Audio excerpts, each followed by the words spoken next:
తులసీదేవి విష్ణువుని సాలగ్రామంగా మారమని ఎందుకు శపించిందో ఈ వీడియోలో తెలుసుకుందాం. తులసి భూమి మీద బృంద అనే పేరుతో పుట్టింది. కృష్ణుడే తన భర్త అవ్వాలి అని తపస్సు చేసింది. బ్రహ్మ ప్రత్యక్షమయ్యి కృష్ణ అంశతో ఉన్న ఒక రాక్షసుడితో నీకు పెళ్ళవుతుంది అని వరమిచ్చాడు.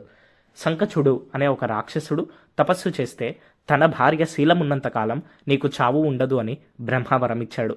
అటుగా వెళుతూ తులసిని చూసి ఇష్టపడి ఇద్దరు పెళ్లి చేసుకున్నారు. తులసి మహాపతివ్రత కాబట్టి సంకచుడికి మరణం ఉండదు అని దేవతల మీద యుద్ధానికి వెళ్లి స్వర్గాన్ని జయించాడు. ఇంకా శివుడు రంగంలోకి దిగి 100 ఏళ్లు ఆ రాక్షసుడితో యుద్ధం చేసినా వాడు చావలేదు అని విష్ణువు దగ్గరికి వెళ్తారు. విష్ణువుకి కారణం తెలుసు కాబట్టి ఆ రాక్షసుడి రూపంలో తులసితో సంగమించాడు. అంతే, ఆమె పాతివ్రత్యం పోయింది. అక్కడ శివుడు రాక్షసుడిని చంపేశాడు. తులసి నిద్రలేచి చూసే టైంకి కృష్ణుడి రూపంలో కనిపిస్తే నీ వల్ల నా పాతివ్రత్యం పోయి నా భర్త చనిపోయాడు అని నువ్వు రాయిగా మారిపో అని శపించింది. అవే సాలగ్రామాలు.